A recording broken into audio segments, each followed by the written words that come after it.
paz do Senhor para os irmãos em Cristo Jesus. Para mim, um motivo de alegria poder estar aqui mais uma vez para podermos falar um pouquinho do amor de Jesus. O salmista, no Salmo 121, ele diz: Eleva os meus olhos para os montes, de onde me virá o socorro? Aí ele vai dizer: O meu socorro vem do Senhor, que fez os céus e a terra. Ao nós nos depararmos, irmãos, com certas situações referentes com a nossa vida,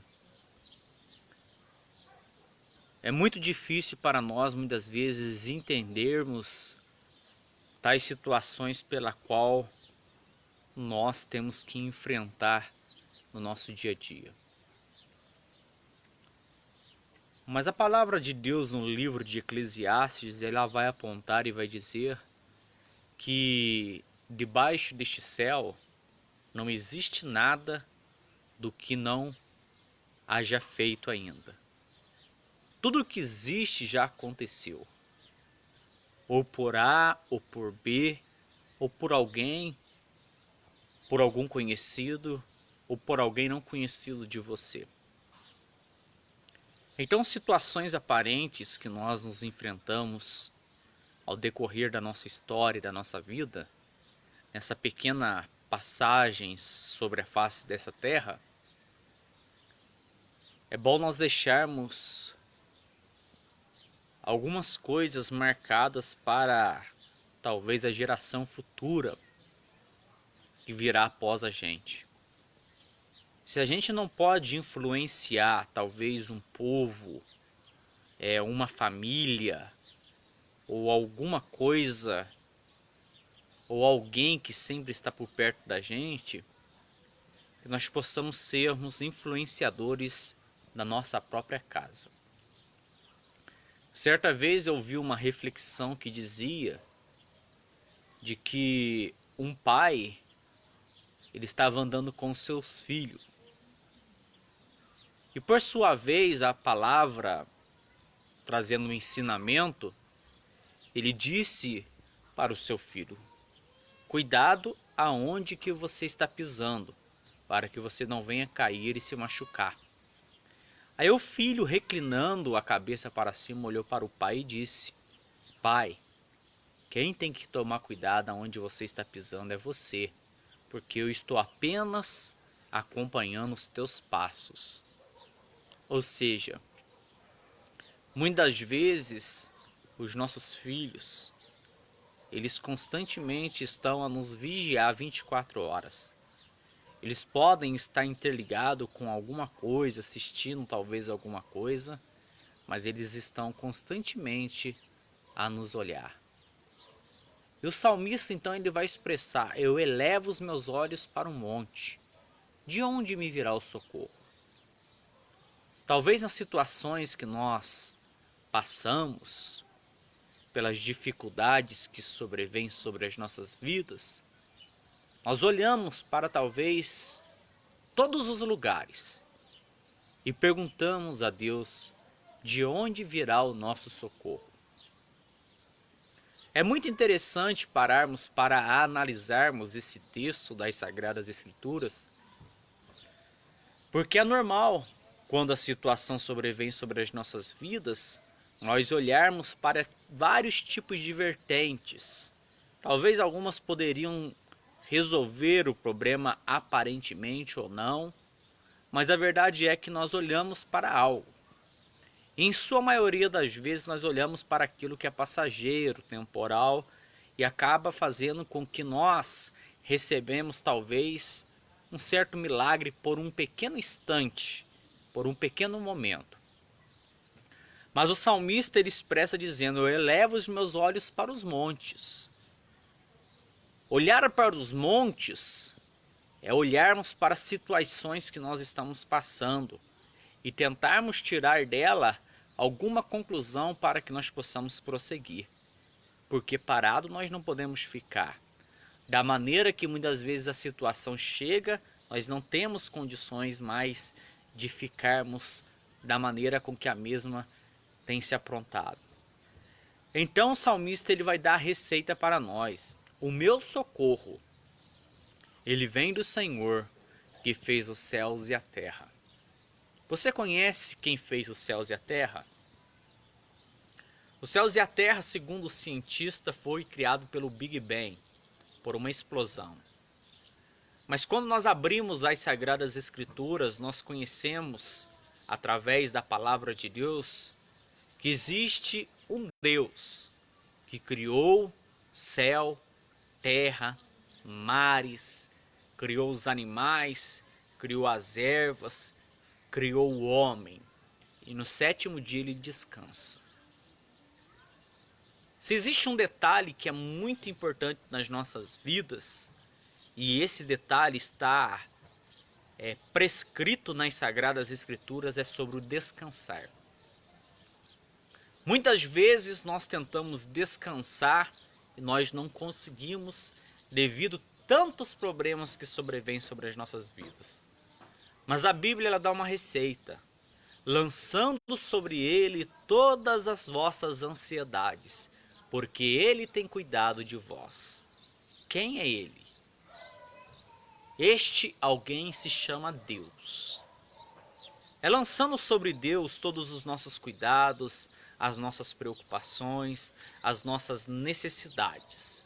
Fácil eu sei que não é, mas a verdade é que nós temos que aprendermos, como filhos de Deus, a acreditarmos que nós conseguiremos chegar um pouco mais além.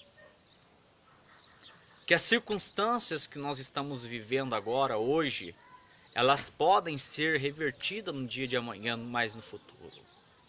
Tudo depende de uma atitude nossa, de nos levantarmos e dizermos que nós não queremos viver a vida pela qual estamos vivendo hoje. Talvez uma vida de fracasso, uma vida de achismo, eu acho, uma vida de dores, uma vida de conflitos interiores. Nós temos que dar um basta nessas coisas e pararmos de sermos refém daquilo que sobreveio sobre as nossas vidas. Porque tudo quando sobrevém sobre nós serve para um único propósito: adquirimos diante de Deus experiências. Então quando o salmista ele coloca sua visão no monte, ele vai olhar aquilo que é de aparente, aquilo que é intransponível que está diante dele, que são os montes dos problemas, das dificuldades, daquilo que sobreveio sobre sua vida. Mas ele vai expressar: os meus olhos eu colocarei em Deus. Então quando nós colocamos os nossos olhos em Deus, nós sabemos que nós temos então algum refúgio. Talvez a última carta do baralho, ou talvez o último estágio da nossa vida. Quantas pessoas que no finalzinho, no decorrer da sua vida, eles chegaram ao consenso e pediram perdão para Deus e foram salvos pela graça. Porque a Bíblia diz que a graça é um favor não merecido. Eu não merecia, você não merecia. Ninguém era merecedor de nada. Mas contudo a Bíblia diz que Deus nos amou de tal maneira que enviou seu único Filho, para que todo aquele que nele crê não pereça, mas que tenha a vida eterna. Mas aí as pessoas perguntam, simplesmente por nós estarmos dentro da casa de Deus, fazermos parte de um grupo de pessoas que buscam, oram, clamam a Deus, nós estaremos isentos de passarmos por tais situações? Não. Nós somos igual a qualquer pessoa. Nós não temos a isenção de nada. Pelo contrário, Jesus ele disse: em mim eu quero que vocês tenham paz, porque no mundo vocês vão passar por muitas aflições, mas tem de bom ânimo, porque eu venci o mundo.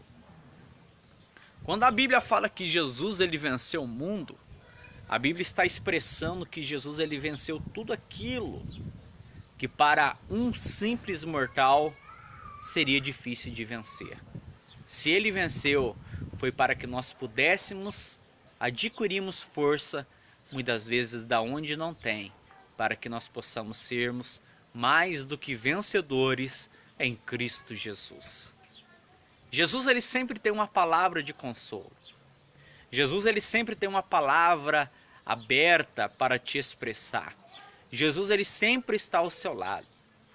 O problema é que nós muitas vezes estamos tão afeiçoados a tais situações que vieram sobre nós, que nós deixamos de ouvir a voz de Jesus.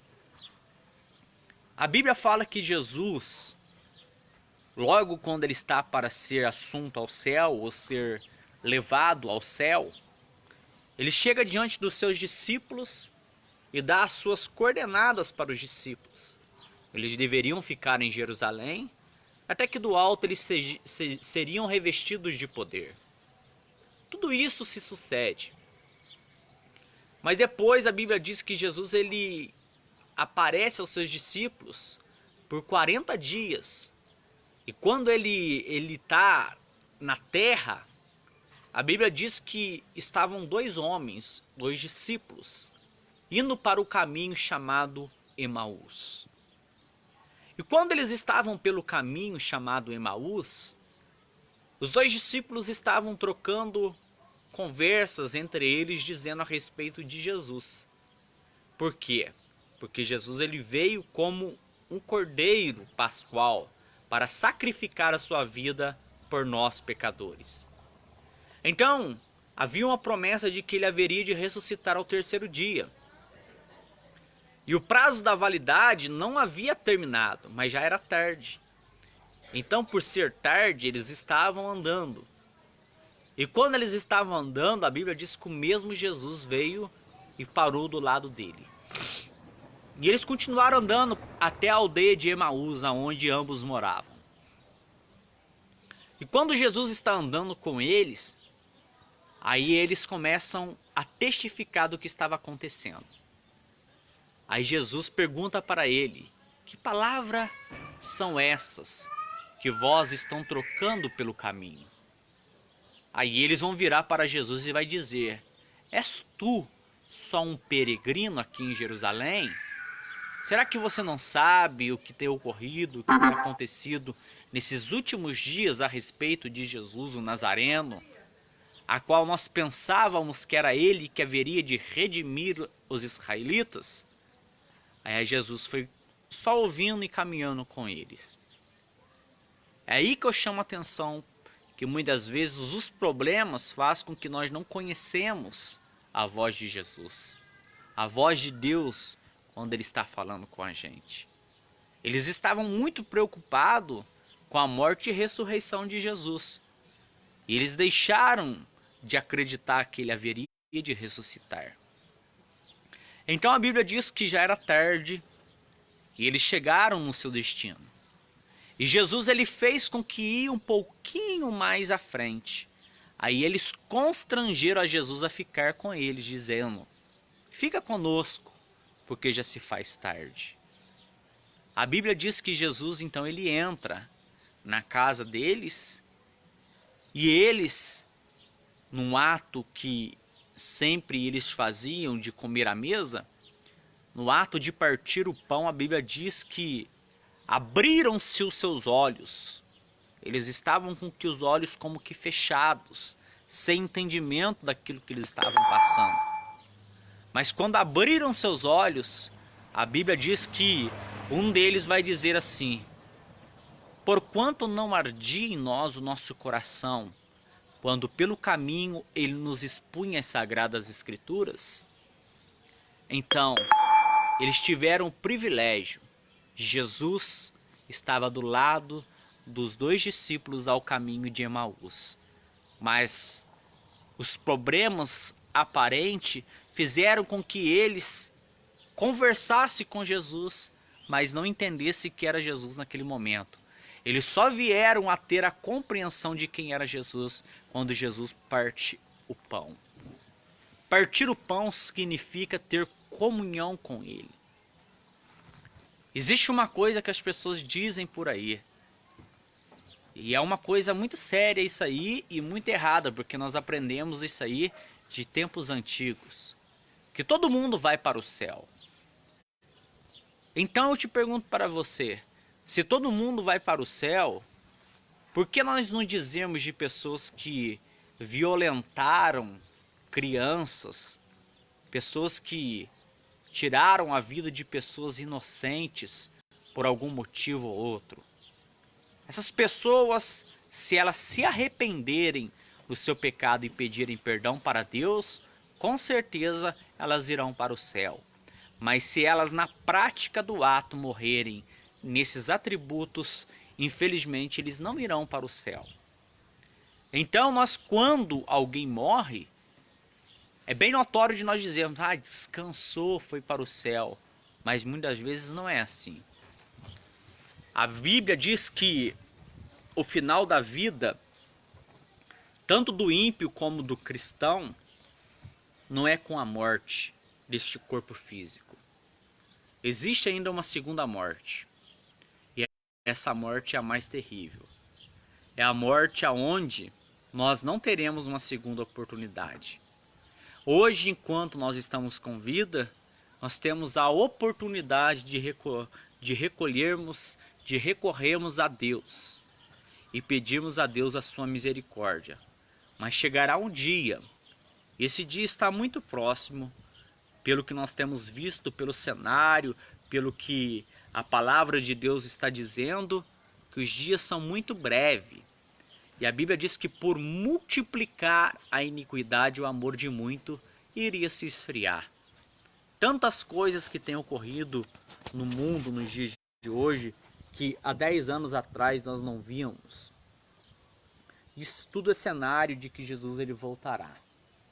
Então eu quero te dizer nessa tarde, caladinho de noite, eu não sei qual é o teu problema, qual é a tua dificuldade.